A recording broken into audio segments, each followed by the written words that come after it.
Ayan, so sige po yan. Magandang hapon, sir. So, narito po kami ngayon. Ang PAPCO Missing Pax Philippines po ay naghahatid po ng libreng pag-aaral tungkol po sa propesya po. So, ang ating pag-aaralan ngayon ay tungkol po sa tao ng milenyo. So, ayan po. So, ano nga ba itong tao ng milenyo? Ito po yung kasaysayan. So, kumbaga Bago po, ngayon, puro yung unang panahon. Hanggang sa panahon natin. Hanggang sa panahon natin. Sa pag-aaralan natin ngayon ay tungkol po sa nakaraang panahon hanggang papunta tayo sa panahon natin ngayon. Stage by stage, mula sa panahon noon hanggang papunta sa panahon natin. So, yun po yung ating pag-aaralan. Next lamang po ito. Pero bago po ang lahat niya, sir, tayo po naman. Dakila namin Diyos na makapangyarihan ka sa lahat. Na amin po hinihingi, Ama, ang banal na Espiritu sa mga oras na ito na nawa puspusin po kami upang ang pag-aaral na ito, Panginoon, ay magbigay po ng karagdagang kaalaman sa bawat isa sa amin. Buksan po ang aming mga pusong isipan, Ama, na sa gayon po ang lahat ng aming maririnig ay amin po nawa itong maunawaan at amin po itong maisulit. Maraming salamat po sa pagdinig. Ito ang aming dalangin sa pangalan ni Jesus. Amen.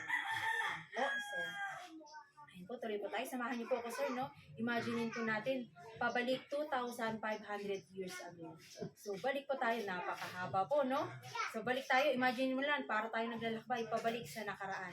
2,500 years ago. So, ito po ang kaharian ng Babylonia. So, ito pong kaharian ng Babylonia, ito po yung napakayamang kaharian. Ito po yung isang kontinente, kung tutuusin sa panahon po natin ngayon. Ito po yung isang buong kontinente. Isang kaharian po siya. So, kung imaginin mo, napakalaki po, no?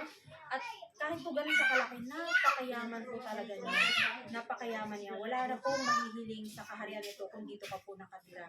At ang kaharian na ito ay ginagaharian po yan ni Haring Nebuchadnezzar. Ayan po, kung pamilya po ba kayo sa kwento ni Haring Nebuchadnezzar? Ayan, so mababasa po natin ang kwento na iyan sa Daniel chapter 2. So ayan po yung buong Daniel po ng chapter 2. So ito po sa Haring Nebuchadnezzar dahil po napakayaman ng kanyang kaharian. Nagtanong po isang araw po habang nandoon siya sa kanyang pinakamataas na tore, kanyang building po, no? So, habang tanaw niya ang kanyang buong kaharian, nagtanong siya sa kanyang isip, hanggang kailan kaya magtatagal ang aking kaharian? Hanggang kailan kaya magtatagal ang aking pamumuno? Yun yung kanyang tanong sa kanyang isipan, hanggang ang tanong na iyan ay dala-dala ni Haring Nebuchadnezzar hanggang sa kanyang pagtulog. Kaya naman, kanyang pagtulog, nagkaroon siya ng isang pangitain o isang panaginip, no? Ngunit, yan, ito po muna tanong, bakit ibinigay ng Diyos ang panaginip na ito sa hari ng Babylonia? So, bakit nga po ba? So, ang sagot po ay mababasa natin sa Daniel chapter 2 verse 28. Ayan po, sabi dito. Ayan, sige, dito po.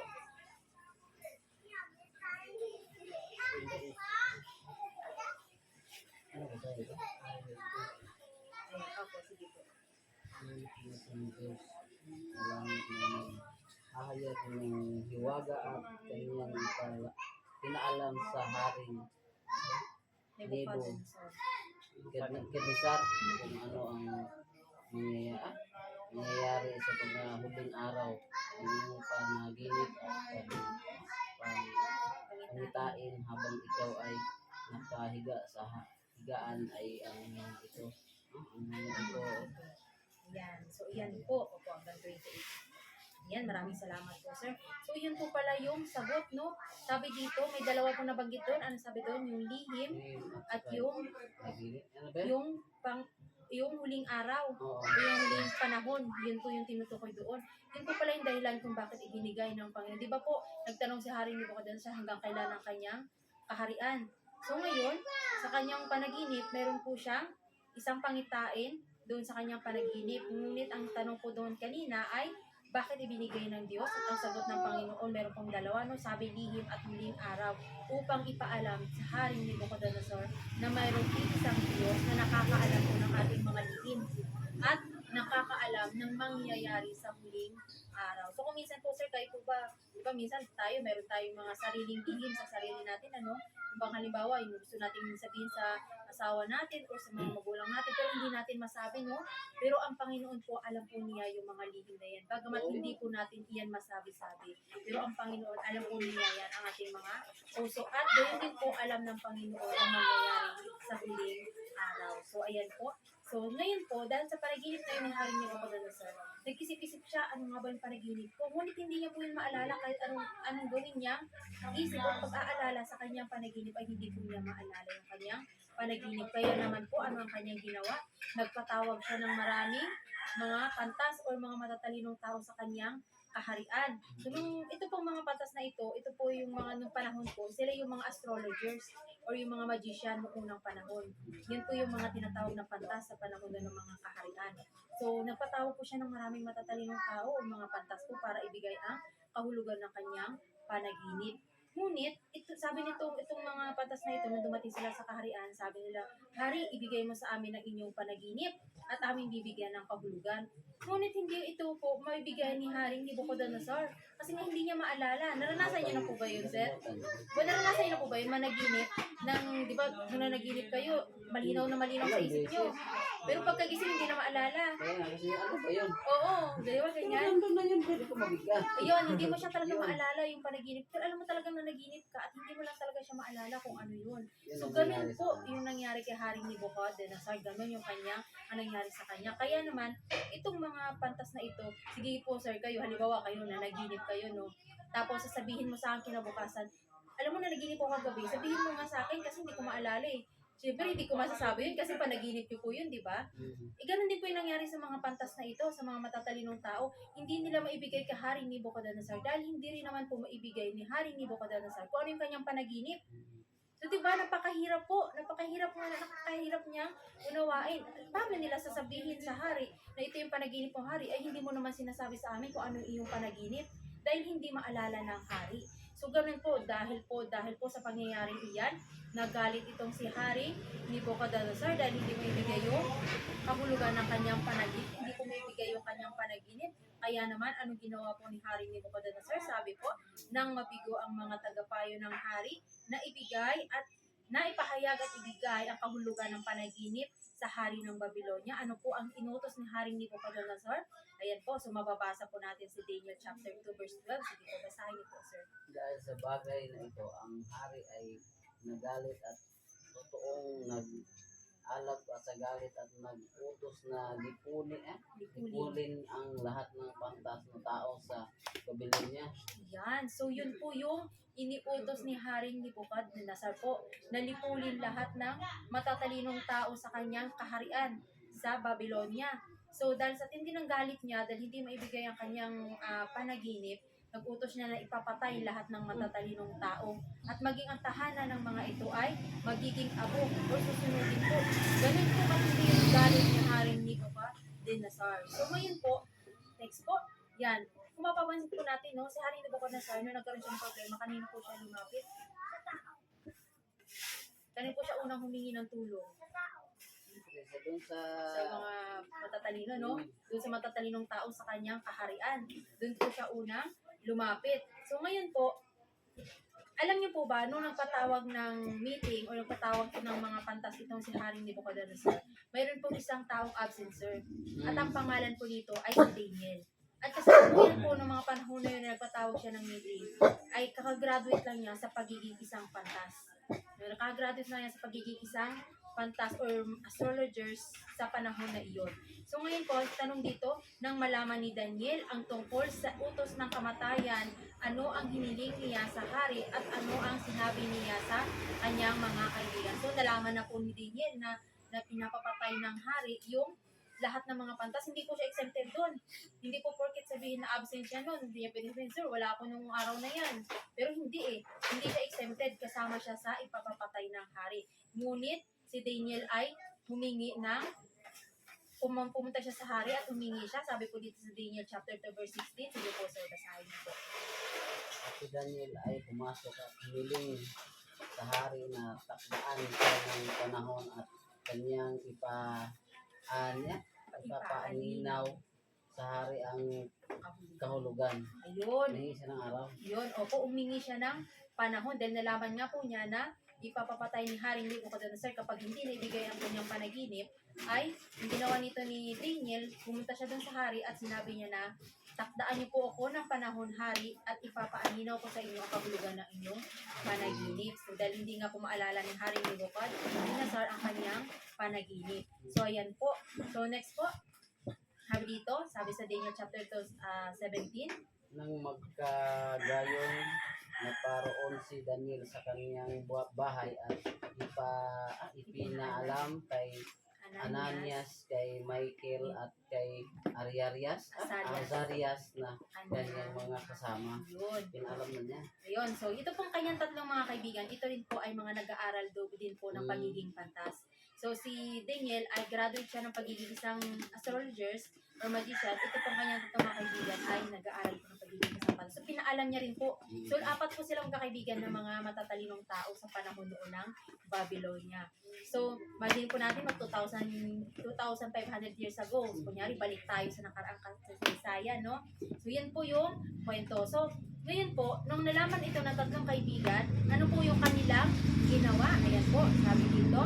Yan. Upang sila'y pagnais ng kaawaan sa Diyos ng langit tungkol sa lihim. Ayun po. So, ano nga po yung lihim? Yung panaginip ni Haring Nebukadnezar po, no? So, yun po yung ginawa ng apat na magkakaibigan. Sila po ay humingi sa Panginoon ng awa na sila ay kaawaan sapagkat nga po nag-utos ang hari, diba, na ipapapatay sila, na ipaaninag sa kanila yung tungkol sa lihim o ipaalam sa kanila yung tungkol sa lihim ng panaginip ni Haring Nebukadnezar po. So, ayan po. So, kung mapapansin po natin, no, sa una, si Haring Nebukadnezar po, kanino po siya humingi ng tulong nung siya po ay nangailangan?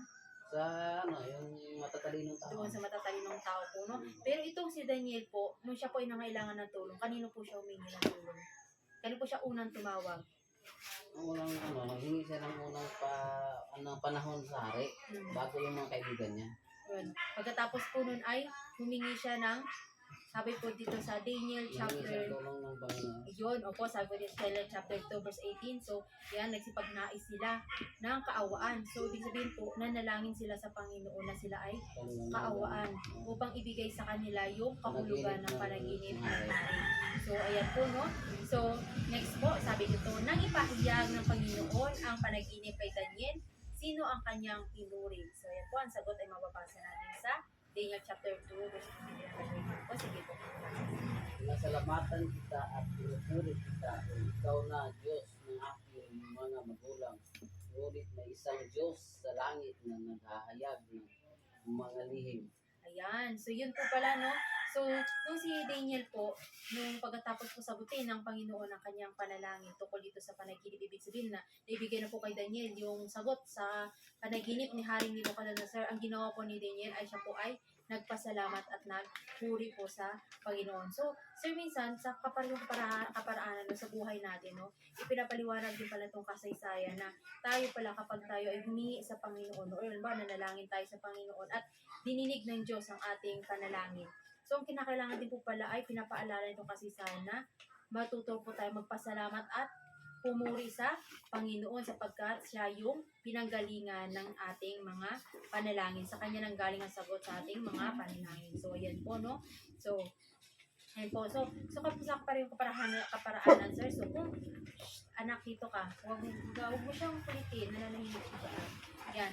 Nang magkaroon ng problema sa buhay si Daniel, nanalangin siya sa Diyos at sinagot ng Diyos ang kanyang panalangin. So, yan po.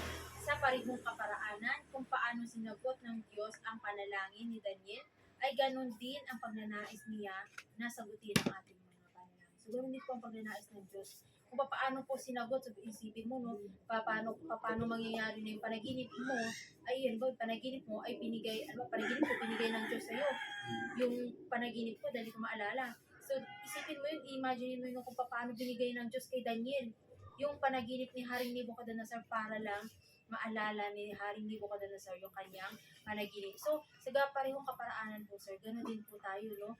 Na kung paano dininig ng Diyos ang dalangin ni Daniel, kahit po gaano pa po yung kabigat yung ating hinihingi sa Panginoon, ibibigay po yan ng Panginoon sa atin. So, yun po. So, sir, meron po ditong maiksing kwento. Ito po ay tunay na kwento ng isang missionary po na na-assign sa Africa. So, ito po ay si Dr. Helen Rosebeer. So, yan, ano po muna tayo sa kasaysayan, no? Ito pong kwentong ito po si Dr. Helen ay na-assign sa Africa. At doon po ay, nung may nangyari na isang nanay na nanganak. At sa nakakalungkot na kwento, itong nanay ay namatay. At ang baby po ay premature. So, di ba, kung premature, kulang po yun sa buwan. Kailangan pa ng incubator. Di ba po? So, ngayon, itong nanay ay nailila niya po yung kanyang premature na baby at yung 2 taong gulang na bata. So, pag 2 taon, usually talaga alagain pa, di ba? Baby, di ba din po yun. So, dumidede pa ngayon kung tutuusin. So, yun po ngayon itong premature na bata, dahil po sila ay nasa remote area, yung pong parang kabundukan, yung malayo sa kabihasnan, ganyan. So, wala po silang magamit na incubator doon sa kanilang center po. So, ngayon po, ang ginawa nito ni Dr. Helen, gumawa po siya ng improvised na incubator. Gumawa po siya ng square na improvised at lalagyan po nila ito ng hot water bag. Parang ganito po. Ngunit po, yung mga hot water bag po nila doon sa kanilang center, dahil po sa luma na, hindi na po siya mapaglagyan ng mainit na tubig. Butas-butas na po siya, kaya hindi mo na po siya magamit. So yun po yung nakakalungkot. Ngayon po, ang ginawa po ni Dr. Helen, tinawag na po yung lahat ng bata doon sa center at sabi niya, hali kayo, manalangin tayo, sabi niya ganyan. So nanalangin sila. Pero alam niyo po ba, sir, habang nananalangin itong sila Dr. Helen, mayroon po isang batang sincere na nanalangin doon sa isang tabi. Ang sabi po nitong bata, sabi niya, Jesus, sabi niya, pwede po bang magpadala kayo ng hot water bag? Ngayon na po, sabi niya. Kasi kung bukas niyo pa po ipapadala, baka po mamatay yung baby. Sabi niya ganyan. At pwede rin po bang magpadala rin po kayo ng manika para doon sa kanyang 2 taong gulang na ate, sabi niya ganun. So yun po yung yun po yung panalangin nitong batang ito. So alam niyo po ba, sir, nung panahon, di ba, pag nagpapadala po ng mga package, inaabot po yan ng buwan nung panahon. Ito pong package na dumating galing England po. Dumating po sa loob lang po ng 5 araw. Napakabilis po kung isipin po ninyo, di ba? So dumating po ito sa loob lamang ng 5 araw papuntang Africa. At nang dumating po ito doon sa mga bata, kanila pong binuksan, syempre excited po sila. So nakita sila doon ng mga imported na damit. At habang sila po ay nagkakalkal doon sa package na iyon, ay nakita po sila doon ng maraming hot water bag. At nang makita ito ng bata, nasiyahan siya. Sabi niya, alam ko, dininig ng Diyos ang aking unang panalangin, kaya dininig din ng Diyos ang aking 2 panalangin, which is yung manika para doon sa ate. So, ang ginawa po nitong bata na ito, kinalkal po niya yung package. At doon po sa pinakailalim, sa pinakalas po, nakakita po siya ng manika para po doon sa ate. So, ganun din po sa kaparehong kaparaanan, sir. Ang Panginoon po ay sumasagot sa ating panalangin. Kahit Ano di pa man. tayo humiling, alam nyo lang Opo, sa tama hinihiling po natin. yan, no? Hindi pa man natin yan hinihiling sa kanya, hindi pa man natin Kasi doon tayo hinihingi. pupuntahan. Alam niya na kung ano yung para sa atin. Yes po, tama po yan, sir, no? So, ganun po kabuti ang Panginoon sa atin po, no? Yan po, so, yan po, so balik po tayo sa kasaysayan po, no? Sabi dito, anong 2 bagay ang sinabi ni Daniel na nakita ng hari sa kanyang panaginip? Submarino. Ayan. Submarino. Ayan, so yan po. So, ngayon po may karagdagan po si Sir Denmark po para dito. Ayan, so anong 2 bagay ang sinabi ni Daniel na nakita ng hari sa kanyang So, ito na po yung panaginip. panaginip? So ito po ay Submarines. ipinaunawa na po ng ating Panginoong Diyos sa pamamagitan po ni Daniel yung panaginip po ng hari. Makikita po yan natin sa Daniel chapter 2 verse 31 to 34. Ito po yun. Dito na lang. Dito na lang. Sige, dito lang daw. Maiksi po dyan. Kaya ano lang, ikaw o hari nakakita at narito ang isang malaking larawan. Iyong tinitignan hanggang may natibag na isang bato. Ayan. So, dito, kumpleto po kasi ito. Ito sabi, ikaw ay nakamasid o hari at nakita ka ng isang malaking ribulto. Ang ribulto ito, makapangyarihan at lubhang makinang, ay tumayo sa harapan mo at ang anyo nito ay kakilakilabot. Ang ulo ng ribultong ito ay dalisay na ginto. Ang dibdib at ang mga bisig nito ay pilak. Ang tiyan at mga hita nito ay tanso. Ang mga binti nito ay bakal. Ang mga paa nito ay may bahaging bakal at may bahaging luwad. Patuloy kang tumitingin hanggang sa may natibag na isang bato, hindi sa pamamagitan ng mga kamay, at ito'y tumama sa ribulto sa mga paa nitong bakal at luwad. At dinurog ang mga ito. Nang magkagayon, ang bakal, ang luwad, ang tanso, ang pilak at ang ginto ay nagkadurog-durog at naging parang dayami sa mga gikan sa tag-araw. at ang mga ito ay tinangay ng hangin, ano pat hindi matagpuan ng anumang bakas ng mga iyon. Ngunit ang bato na tumama sa rebulto ay naging malaking bundok at pinuno ang buong lupa. Ayan, no? Ganun po yung nakita po ni Haring Nebuchadnezzar. At na-amaze po itong si Haring Nebuchadnezzar sa pinaliwanag po ni Daniel sa kanya na, oo nga, no? Yun po yung aking panaginip. At pagkatapos po, ninais po ni Haring Nebuchadnezzar na malaman po yung kahulugan po ng kanyang panaginip. At sabi dito, ang unang nakita ng hari ay isang malaking larawan na yari sa mga sumusunod na elementong bakal. Ang ulo ay ginto, ang dibdib, tapos yung mga braso, mga bisig ay pilak. Pagkatapos po, ang tiyan at ang mga hita ay tanso. Ang mga binti naman po ay bakal.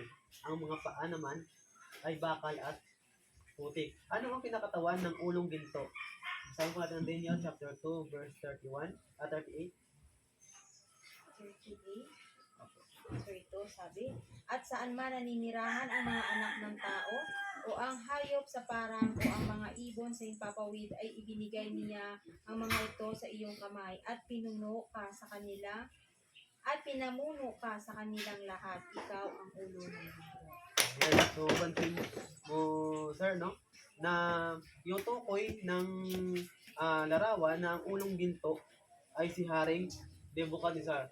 Kasi po, kung napansin po rin doon sa binasa, siya po ay lubhang napakadakila at makapangyarihang hari. Alam mo po ba, yung sa panahon po ni Haring Nebuchadnezzar, yung kanya pong kaharian na Babylonia, ay napaligiran po yan ng mga pader. At ang mga pader po na iyon ay yari po sa ginto. At ang kapal po ng pader na yari sa ginto na yun ay pwede pong patakbuhan ng mga kabayo. Ganun po ang kapal, ganun po siya kayaman. Pagkatapos po yung mga hagdan po doon sa loob po ng kanya pong harian ay puro yari po sa ginto. Ganun po siya kayaman. Inaatakan lang po nila yung ginto. Pagkatapos po, yung kanila pong mga templo ng halos 200 pirasong templo sa loob po ng kanyang kaharian ay ang flooring din po nun ay puro mga dalisay ng mga ginto. Ganun po siya kayaman. Kahit mag-lockdown po doon, katulad dito sa atin sa Pilipinas, nag-lockdown dito ng 2 years, no? Nasa 2 years na lockdown. No? Halos maghirap-hirap po yung gobyerno para may pakain sa mga tao. Nag-iisip sila kung paano pa nila, kung mag-lockdown po ulit, paano nila babakainin yung mga tao dahil walang trabaho at walang income. Pero ito pong Babylonia sa kanya pong kadakilaan, sa kanya pong kayamanan, at kahit mag-lockdown po dyan ng 20 years, kaya niyo po pakainin yung buong mundo. Ganun po siya kadakila at pinakayaman. So, yan po, kaya po siya nasisimulan sa isang ulo na ginto. Ayan, si Haring Nebuchadnezzar. Ano ang tatagal ba magpakailanman ang harian ng Babylonia? Yun po yung tanong, no? Kasi po, yun din po yung tanong ni Haring Nebuchadnezzar sa kanyang sarili. Kung hanggang kailan ba magtatagal yung kanyang kaharian. Makikita po natin ito sa ang sagot sa Daniel chapter 2 verse 39.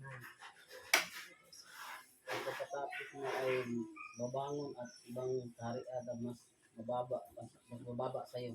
Ayan. So, no, nakita doon sa larawan na yung pagkatapos ng ulong ginto ay yung silver na yung silver dito sa kanyang dibdib at sa kanyang braso. Yun po yung amazing fact doon kasi yung dalawang braso po na yun na silver ay kumakatawan po yun sa kaharian ng Medo-Persia. Yung Medo na kaharian at ang Persia na kaharian na nagsanib sa pero mas mababa sa Babylonia upang sakupin po nila yung Babylonia. At ito rin po yung Medo-Persia na ito ay mayaman din po sila sa silver. Ang kanila pong ginagamit sa pangangalakal ay ang mga silver na kanila pong kayamanan. At alam niyo po kung paano po nila ito nasakop yung Babylonia na to na napakadakila. Ang Babylonia, habang nakikipaglaban po yung Medo-Persia sa kanila, na gigirahin din sila ng Medo-Persia. Pero in-underestimate po nila yung Medo-Persia at masyado silang nagtiwala sa kanilang harian. Kaya po, nagawa pa po nilang mag-party sa loob at mag-inuman sa loob habang nakikipagdigma sa Medo-Persia. Pagkatapos po, ang Medo-Persia po, nagkaroon po sila ng pagkakataon na makapasok sa Babylonia sa pamamagitan po ng kanilang tunnel. Ang ginawa po nila, nagpaagos po sila ng tubig doon sa kanilang tunnel at doon po sila dumaan sa tunnel na yun upang hindi sila makita kasi may tubig eh. Hindi sila gaano makita pag may tubig.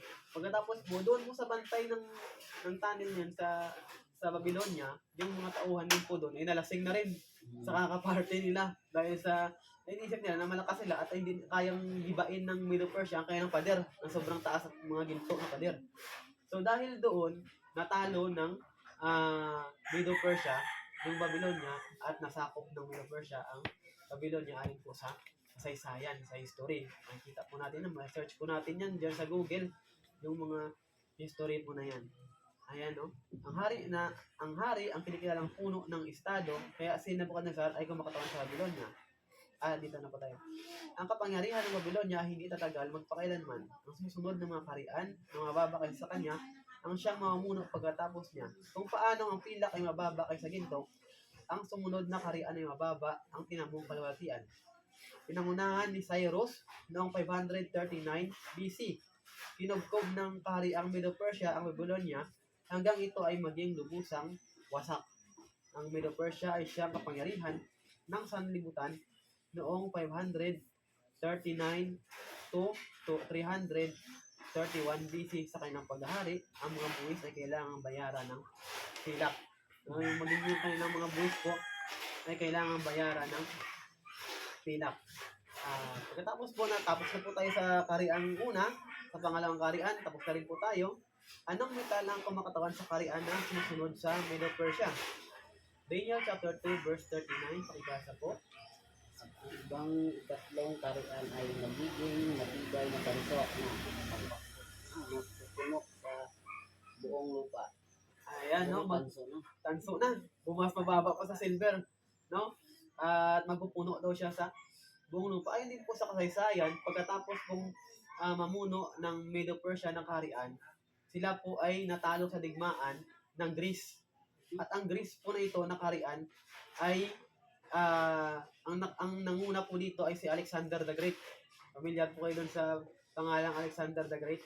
Si Alexander the Great po, para po siyang agila. Kapag nanako po siya ng mga bansa, talagang mabilis niya pong nasakop. Pagkatapos po, halos lahat ng bansa sa buong mundo nasakop po ni Alexander the Great. Pinamunuan po ito ng Greece ang buong bansa ayon po sa kasaysayan noong 331 BC. Ayan. At ang Gresya ay natili sa kapangyarihan hanggang sa 161 BC. Ang mga sundalong Gresya ay natawag na balot sa tanso. Kaya po tanso yung nakalagay doon kasi mayaman din po sila sa tanso. Dati mayaman yung Babylonia, mayaman sa gold. Pagkatapos mayaman sa pilak naman po yung silver naman po yung Medo Persia. Tapos mayaman sa tanso naman po yung Greece. Sapagkat ang kanilang kasuotan ay puro tanso. Pamilyar din po kayo doon sa World War II, no? Ang kanilang mga armas, ang kanilang pong mga helmet, ang kanilang mga nagamit na pandigma, balute, ay mga tanso na. Ayan. At pagkatapos, anong metal ang kumakatawan sa ika-apat na kaharian? Kasi tapos na po tayo sa tatlong kaharian. Pang-apat na po tayo. Daniel chapter 2 verse 40. At ang ika-apat na kaharian ay magiging matibay na parang bakal. Ayan, Maging so bakal na. parang naging bakal na, pababa, no? Naging parang bakal. Ang bakal na kaharian ng Roma ay sinakop ang Gresya noong 168 BC kasi tinawag siyang bakal kasi matibay siya. Kaya niyang dumurog. Ganun siya katigas na kasi kaharian. Ang kaharian ito ay mayroong batas na kung saan na parang bakal. Kapag ka lumabag ka sa kanilang batas, siguro patay ka. Sigurado bitay ka, sigurado latigo ka, papako ka sa krus. At namuno sa sanlibutan hanggang ang Roma ay masakop ng mga Ostrogoths noong AD 476. Ang kaharian ng Roma, ang pinakamakapangyarihan ng si Kristo ay isilang. Na pamilyar po kayo, sir, doon sa panahon po ng Jesus Christ, yung Roma po yung ano? Yung time na ano. Oo. Pinako na. Ayan, no? Sila rin po yung kaharian na nagpapako sa ating Panginoong Jesus. Na kung saan ay nilatigo nila, pinahirapan at hanggang sa pinako sa cross. Ganun po sila katibay. At inilarawan din ng kasaysayan kung gaano sila katibay dahil sila po ay naghari ng mahigit 500 years. Ang mga unang kaharian hanggang sa pangatlo ay naghari lang ng mahigit 100 years. Pero itong Roma ay naghari po ng mahigit 500 years, halos 600 years po yung kanya pong paghahari. Ganun po siya tagal, naabutan pa siya ng ating Panginoong Jesus. Sabi dito, ano ang mangyayari matapos bumagsak ang kaharian ng Roma? So yung kaharian ng Roma, though tumagal po siya, pero bumagsak din. Nagkaroon po ng pagbagsak sa kaharian ng Roma. Anong nangyari? Tingnan natin sa Daniel chapter 2, verse 41 to 42. Ang kaharian ng ari ay nagiging kaharian hati at kung paanong ang mga darating paa ay bakal, ang isang bahagi at ang isang bahagi ng putik magkakagayon. Ang kaharian ng mga isang bahagi ay matibay at isang bahagi ay marupok. So, hati na. Oo, naging hati-hati, no? So, oo. Kaya kung makita po natin yung dulo po ng pinakailalim po ng paa ay na po, bakal at putik. Hindi sila magkadikit, no? Sabi dito, nang ang kaharian ng Roma ay magsimulang humina noong AD 476, ito ay hindi nasapot ng ibang pangsanibutang kapangyarihan, bagkos sa mga tribong barbaro ay sinakop ito at pinaghati-hati. Kung paanong hinulaan ni Daniel, 10 sa mga tribong ito ay siyang bumuo ng bansang Europa.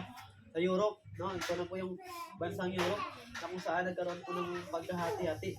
Kung paano po yung lalarawan na yun ay mayroon pong, ilan po yung daliri po ng yung pala, sir? 10. Ganun. Ayan, so kung 10 ang ating daliri sa paa, ganun din po nila nahati ang bansang ang kaharian ng Roma sa 10. Naging 10 bansa rin siya ng pagka-hati-hati. Ibang ano na. Oo. Yung iba po ay matigas, katulad ng bakal. Yung iba naman doon ay marupok na katulad ng Hati na putik. sila. Oo. Opo. At ang sa kasalukuyan ng panahon ngayon, ang kaharian na ito ay ang bansa na ito ay naging 7 na lang. At ang 3 ay pinabagsak ng Antikristo. Gusto mo rin po malaman, sir, kung sino po itong Antikristo? Ayan, sa sunod po natin na pag-aaral, maaaral po natin yan, yung Antikristo, kasi medyo mahaba-haba po yan siya. Ayan.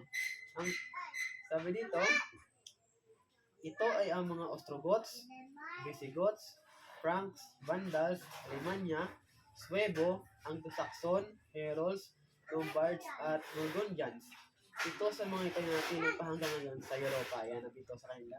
Natili pa hanggang ngayon sa Europa. Yan, sa France, no? Ayan, so dahil nahati, ang 10 bang kahariang ito ay magtatagumpay na magkaroon ng pagkakaisa. Ayan. Tignan po sa Daniel chapter 2, verse 43.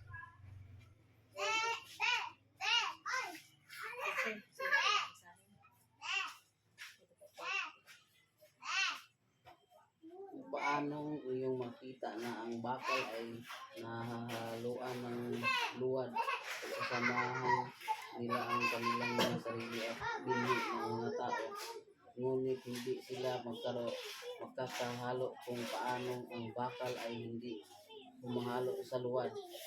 Ayan, no? Kasi hindi natin putik. Okay. So, hindi natin pwedeng i-welding yung baka sa putik. Di ba? Yung Oo, nga po, mag-separate pa rin. Kahit na ilagay po natin yung putik sa bakal, pag nainitan po ng matindi yan, matatanggal pa rin. No? Ganun po. Na ang kasaysayan ay nagsasabi na kung paano yung bakal ay hindi pwedeng mahalo sa putik, ganun din po sa kanilang panahon. Na kahit gustuhin po nila palang maging isa na kaharian na sa Europa, ginagawa na po nilang lahat, pero hindi po sila naging isa. Ito pong sabi, sa pamamagitan ng mga alyansa at pagsagawa, sinikap ng tao na halos pag-isahin ang kontinente ng Europa. Sa buong kasaysayan, ang mga pinunong tulad ni Hitler at ni Napoleon ay nakipaglaban upang magtatag ng buong kaharian ng Europa. Subalit ang mga salitang ito ng Biblia ay pumigil sa bawat isa nagtangkang maghari sa lipunan. So, dito nakikita natin na kahit pilitin ng tao na baguhin yung kasaysayan, baguhin yung sinasabi ng Biblia, kahit anong gawin din ng pagbabago na kahit na pilitin man na nagkipagdigma sila eh. Talagang pumatay sila ng mga tao para lang maging mapagkaisa po nila yung bansa na ito ng Europa. Pero dahil nga sa sinabi ng Biblia na sa hula na hindi na mangyayari, ay hindi po talaga nang nangyari, no? At makakasiguro din tayo sa ating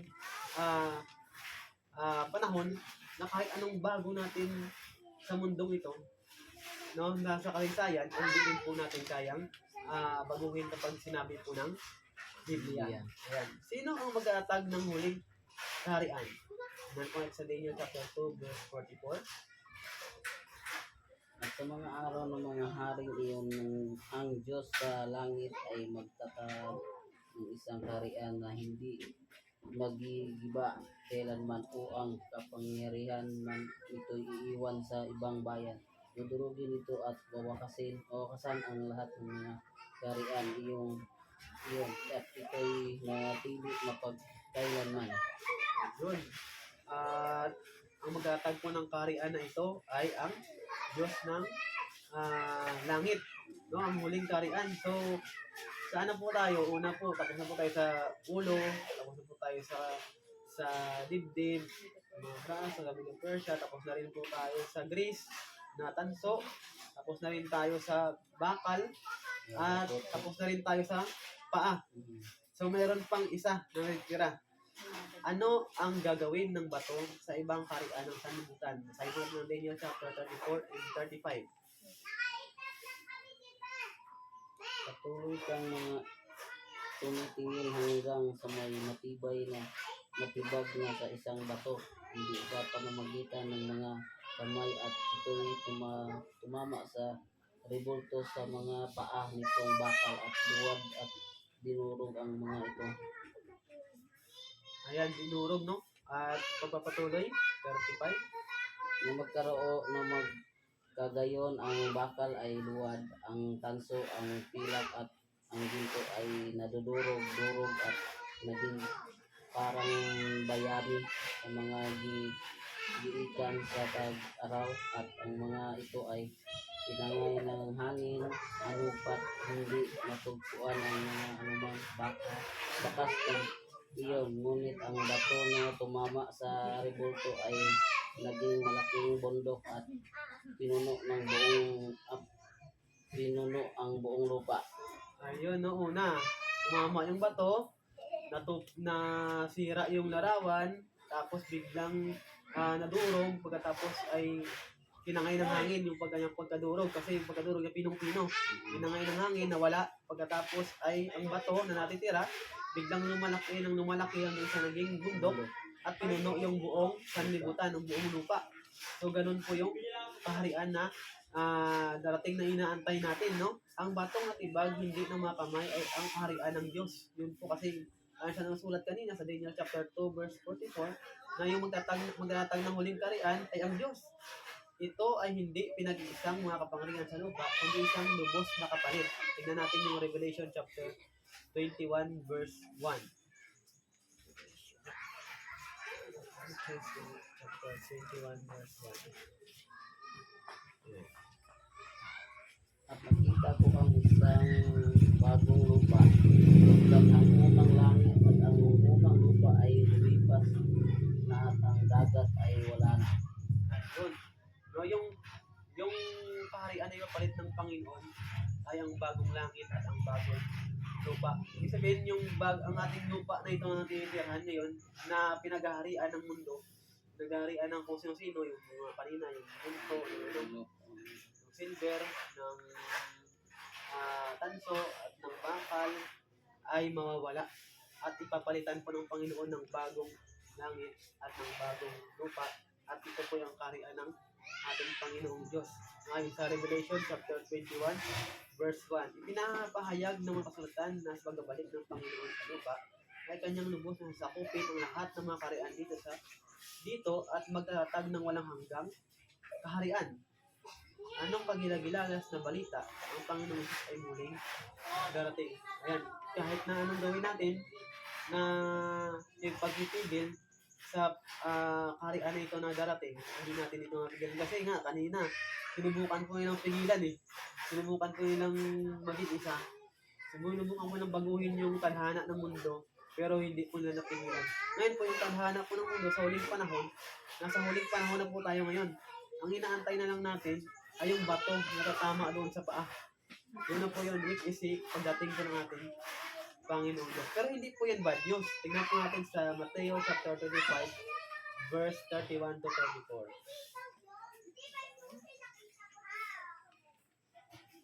Ano yan? Mateo chapter 25, 31 to 34. Kapag dumating na ang anak ng tao, nasa kanyang kaluwalhatian na kasama niya ang lahat ng mga angel, siya ay iupo sa trono ng kanyang kaluwalhatian at titipunin na harapan niya ang lahat ng mga bansa at kanyang pagbubukod-bukurin ang mga tao na gaya ng pagbukod-bukod ng mga pastol sa mga tupa at sa mga kambing, at ilalagay niya sa mga tupa sa kanyang kanan, subalit ang mga kambing ay sa kaliwa. Pagkatapos ay sasabihin ng hari ng mga nasa kanyang kanan, halikan niyo ang mga pinagpala at aking ama. Mahalin ninyo ang karian inihanda para sa inyo mula sa pagkatatag ng sanlibutan. Ayun, no? Mula pa nang itinatag ng Panginoon ng sanlibutan, ay inihanda niya na pala yung kanyang karian para sa kanyang mga tagapagmana. No? So, nais mo rin po ba, sir, na maging tagapagmana ng kaharian po ng ating Panginoong Diyos? Sino mo hindi? Ayan. So, dahil nais mo natin maging tagapagmana ng kanyang kaharian ng ating Panginoong Diyos, nais mo rin po ba na maging handa sa kanya pong muling pagbabalik? Ito yan lang, laging handa. Ayan. Sa mga susunod po natin na pag-aaral, ay pag-aaralan natin kung paano tayo magiging handa sa kanya pong muling pagbabalik. Ayan. So, meron po tayo si... So, ayan po, no? So, yan po, matapos pong marinig itong mga ganitong mga klaseng kasaysayan po, no, sir, no? So, yan po, natapos po yung ating kasaysayan. So, sabi po dito, tanong, matapos marinig ang malinaw na paglalarawan ni Daniel. So, yun na po, nilarawan na po niya, no? Sa panaginip kung ano ang panaginip ni hari, ng hari ng Babylonia. So, ano po ang ginawa ni, ano po yung ginawa ni Haring Nebuchadnezzar? So, sabi po dito sa Daniel chapter 2 verse 47, ito po ang sabi, at sumagot ang hari, yan, kay Daniel, at nagsabi, katotohanan ang iyong Diyos ay Diyos ng mga Diyos, at Panginoon ng hari, at nagpapahayag ng mga hari. So, ayun po, no? So, maging po pala si Haring Nebuchadnezzar ay kara-kara po siyang nagtuli sa Panginoon. Kara-kara po siyang naniwala na mayroong tunay na Diyos na nakakaalam ng mga lihim at nakakaalam ng mangyayari sa huling mga panahon. So yun po, no?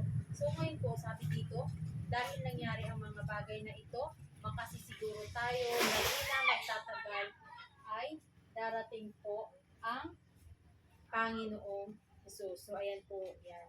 So kayo po ba, sir, handa po ba kayo sa pagdating ng ating Panginoon? So, gusto po ba ninyo na makasama ang Panginoon sa kanyang kaharian? So, amen po, no? Lahat po tayo ay nagnanais na makasama ang Panginoon sa kanyang kaharian. So, ayun po, sir, naranasan niyo na po ba, sir, na mawala ng mahal sa buhay? Huling tanong na lang po. Siguro, sa mga lolo na. Ayun po, no? So, yan po, naranasan niyo na po siya, no? So, yan po, di ba masakit po pag nawala ng mahal sa buhay? Alam niyo po ba, sir, ganun din po ang Panginoon. So, halimbawa po nawalan po kayo ng mahal sa buhay. So, halimbawa po, nawalan po kayo ng, bawalan po, no? So, halimbawa po, nawalan po ako ng ate. So, ito pong puwang dito sa puso ng ate ko, hindi po siya mapapalitan ng isa ko pang ate. O hindi ko siya po pwedeng sabihin na, ay okay lang na wala yung isa kong ate, walang namatay siya kasi may isa pa naman akong ate. Or may dalawa pa naman akong ate. So hindi po yun siya papapalitan. Magkaiba po yung kanilang puwang dito sa kanilang puso. So ganun din po sa Panginoon. sir. So, sa puso po ng ating Panginoon, bawat isa po ay meron po puwang sa kaniyang puso. Ngayon po, yung puwang na yun, sir, pag kayo po ay hindi nakasama doon sa kaharian ng Panginoon, ay malungkot po yun para sa Panginoon. Isa po yung malaking sugat sa kanyang puso, magpakailanman. So, yan po, no? So, kaya po ang nais po ng Panginoon, sir, ay makasama po niya tayo sa kanyang kaharian, sa kanyang pagbabalik. Ang tanong po dito ay gusto po ba natin siyang makasama, sir, sa kanyang pagbabalik. So, yan po. So, atin po yan sa ipanalangin. So, tayo po yung manalangin. Po, dakila namin Diyos sa makapangyarihan sa lahat, ang tahanan ni Espiritu ng mga langit. Maraming salamat po sa mga namin po na dami, Panginoon. Nawagawin po sa Panginoon, sa mga magulang Panginoon, po, yung mga salita Panginoon sa amin, siya po maging gabay po namin sa aming buhay. At amin po Panginoon, ang nais ni Sir Michael Panginoon na maging handa sa inyong pagdating ng paggawa, sa inyong pagbalito Panginoon, ang bawat sa puso ng bawat isa ay magiganda. Upang sa gayon Panginoon, kami po ay magkakasama na sa kanilo sa inyong ikalawang pagbalito. Maraming salamat po sa pagdating sa inyong langit, upang aming hiling sa pangalan ng aming Thank you po, sir, no? So, sir, kung paunlakan niyo po kami, susunod po natin pag-aaral, magkakaroon po tayo ng pag-aaral na pagbabalik sa Jerusalem. So, may time po kayo, so pwede po kami ulit sa kabalik dito. Thank you po, sir, sa inyong oras. Thank you, President Bernard. Ito, ate. Thank you. Ayan, thank you po. Umakto kami sa oras. Sa YouTube, tuwag kang kala mamaya. Oo, sa YouTube. Ayan. Hi guys! Patuloy lang tayo sa Panginoon. So, magpaalam na kami guys. Ito yung unang ano nila na sa akin dito, yung pag ano nila sa bahagi ng kaalaman tungkol dyan. So, ito, hindi pa naman to ang last. Marami pa. So, salamat sa pag subaybay dito. So, ito, paalam muna kami.